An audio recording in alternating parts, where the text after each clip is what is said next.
truth that we seek and the freedom that comes from knowing that truth.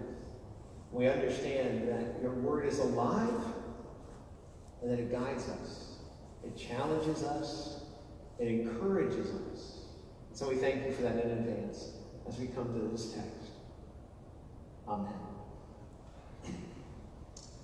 How many of you have had an experience like this, an experience I have way more often, I'm discovering, than would be considered typical or normal, where you're doing something and someone else comes upon you and asks what you're doing, and they look at the product of your work and they say, on purpose? Why? You're doing that on purpose?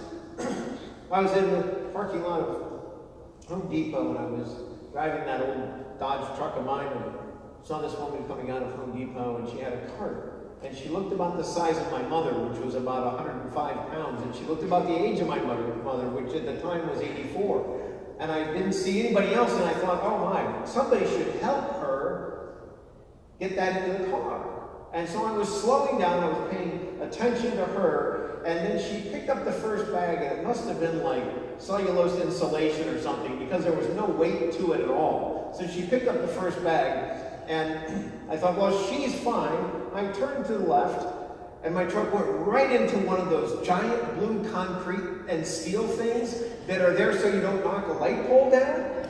And it demolished the front of the truck, and I was telling somebody else that I had done that, and they said, so they're looking at the front of the truck, and it's all destroyed, and I said, can I help this lady put stuff in her car? And they looked at me like, wait, how does this happen? I said, and so I turned, and I hit the pole, and they said, on purpose? Well, that's a hard question, isn't it? Because yes, I turned on purpose. I was not paying attention to where my truck was going. I was paying attention to a person that I thought might need help. But when I turned the wheel, I turned on purpose. It's just that purpose did not include the blue metal immovable object that I came in contact with. On purpose? The question is this. Do you live on purpose? And if so, whose purpose? Is it God's purpose? Is it your own purpose? Or is it no purpose at all? You've experienced the no purpose at all. Sometimes it's not intentional. But if you've done this, you've experienced a loss of purpose. I got out of the trailer, we were cleaning it up and getting ready to take it up to my mom's to store. She's a tiny little pop-up. So I got out and I thought I had this great idea that I wanted to take two of the poles and wrap them in some foam so that they wouldn't rattle around in there. And I thought, I know I have. So I took one of the poles with me, and I got out of the trailer and I walked in the house, and then I asked Lynn a question and she asked me a question, and I ended up back in the trailer without that pole. Because I changed purpose along the way. I left with an idea. I've got this piece of hardware and I'm going to pat it and I'm going to take and find the foam I need, and I did that, and then I got distracted because this beautiful blonde said something to me, and I thought, oh my gosh, and I put it down somewhere, and I spent the next 20 minutes looking for that stupid piece of metal. Why? Because I set out with a purpose and I lost my purpose. The conversation I had that distracted me from my original purpose took me away from producing, from accomplishing, from the goal that I had set about. I would say that if we ask ourselves the question of purpose, our purpose, to love, praise, and glorify God, it's on the bottom of that banner on 6 poles, it's on the bulletin, and many other places. I don't believe that any of us would reject that purpose. I don't think that anybody would say, no, I'm okay with loving and praising God, but I don't give him any of the glory. I want the glory for me. I mean, when we talk about purpose, it isn't necessarily that the purpose is something we disagree with, at least not in the life of the church. It isn't about, is it a good purpose or not a good purpose? It's really about, are we living on purpose? Are we on purpose all the time? No. We're all going to lose sight of what's most important. And we can all see the folly when I describe a circumstance that I began with one purpose, lost that purpose, and created a problem for myself in the future. Whether it's repairing a truck or finding a pole that you put down somewhere it didn't belong. We get that that's not the best way to live life, right? The challenge is, how do we start to live on purpose? I don't want to look back at a day and say that it was accidental.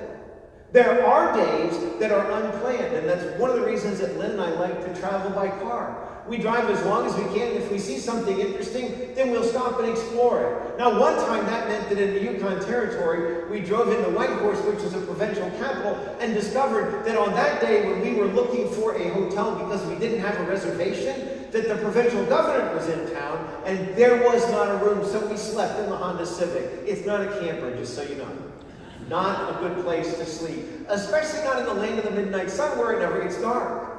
And so, yeah, we spent the night in a Honda Civic. Was that the purpose, to sleep in the car? No. The purpose was to experience the Yukon Territory in a direct way, and that we did. So sleeping in the Honda Civic became kind of an interesting memory and a bit of something to plan for the next time, that maybe we consider having a contingency reservation somewhere nearby. The point is that living on purpose does not necessarily mean that everything we do is going to be simple and smooth. We will make sacrifices to some things in order to pursue another purpose, a greater purpose. When we got married, Lynn's parents didn't tease each other. Mine did. So we got married the first couple of years. I would manifest that behavior of teasing. And then now this is going to stun all of you, and then I took it a little bit too far. I know. Fancy that, right? I've changed so much, folks.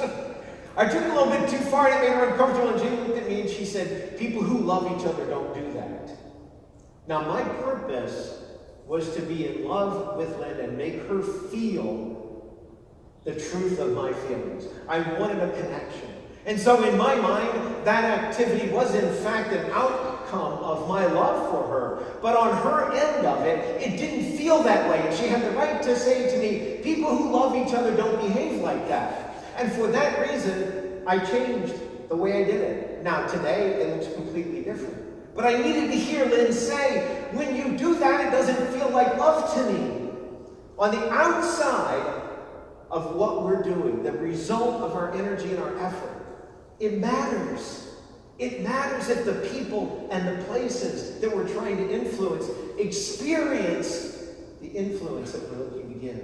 Are we supportive? Are we encouraging? Are we challenging? Are we bringing truth into the conversation? All of those things can contribute to living on purpose. Now, living on purpose makes a big difference in your own life. And one of the things that I love to hear are retired people like Al who can say, yeah, I live on purpose, and sometimes my purpose is to rest and to relax. You know what? That's a good thing. Living on purpose does not mean constantly being active. It doesn't mean tirelessly wearing yourself out so that you only have one focus and it's all about that.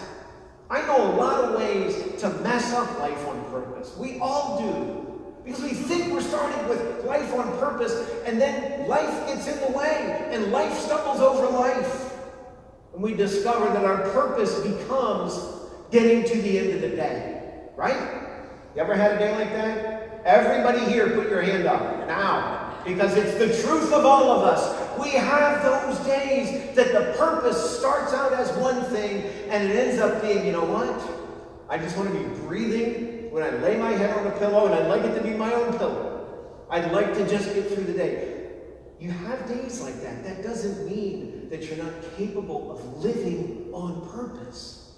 We make mistakes. We get lost. We forget what we're doing. But ultimately, we need to ask the question, are we living life on purpose?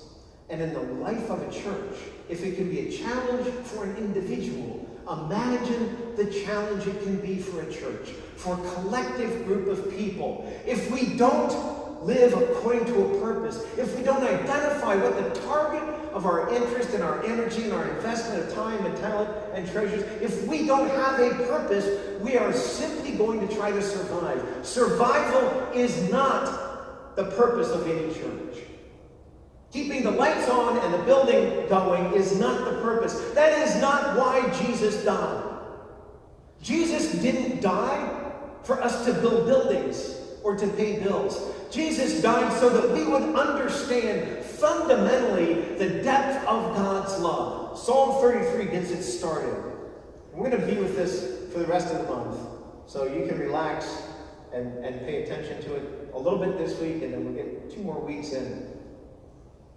Verse 10. The Lord foils the plans of the nations. He thwarts the purposes of the peoples.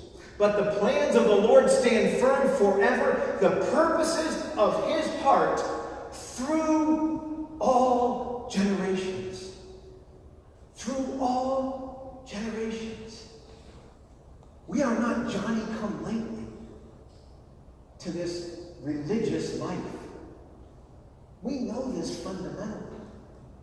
You'll never walk into an archaeological site or museum that displays artifacts from a civilization that's no longer with us. You'll never walk into that without encountering an attempt to describe the purpose of different items, of different buildings, of different artifacts. Some things are obvious. They look like a vessel to carry something. But the truth is, we don't know what that is that they might have been carrying, right? We don't really know for certain, but we do understand that cultures and people live life on purpose. God's purposes always endure. There's nothing that we can do. There's nothing that we can do for God to say, well, that's it. I just got to make it to the end with these folks and be done.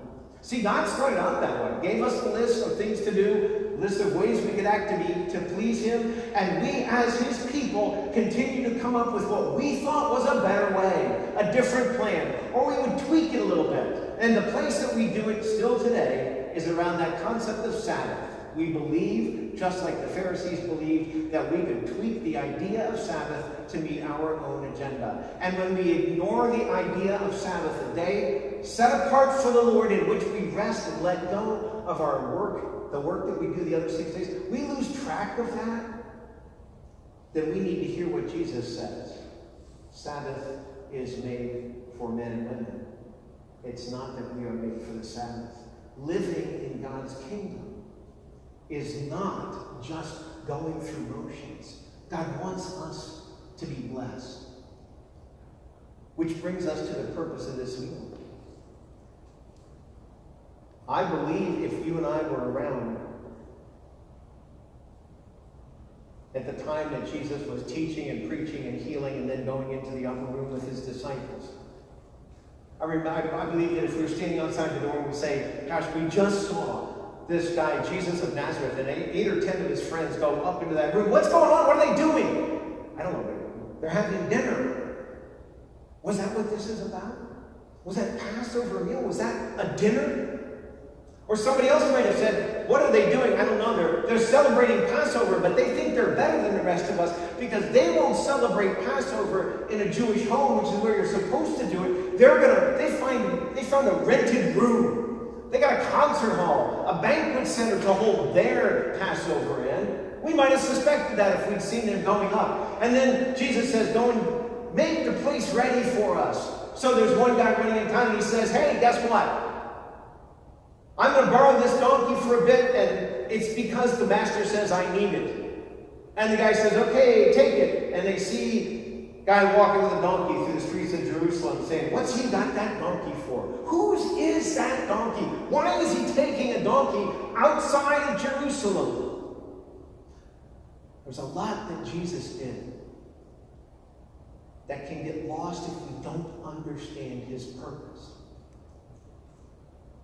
When he lifted the bread at that Passover, symbolically, the power of that meal was a recognition that God has the power to deliver his children from harm and bring them to a place of blessing. We talk about the Exodus often, associated with this meal, with this bread. We talk about it as the freedom from slavery, the freedom from bondage, getting out from under the hand of the oppressor. And yes, those things are true, but you know the purpose that we miss? The piece that we don't talk about often enough, and I'm part of that, not talking about it often enough. The reason that Moses asked Pharaoh to let the people out of Egypt wasn't so they didn't have to work on pyramids. It was in order to worship God. In order to worship God. That was the original request. And when that couldn't happen, the Exodus was in order to bring the people to a land of blessing, to a place that was better than they could imagine.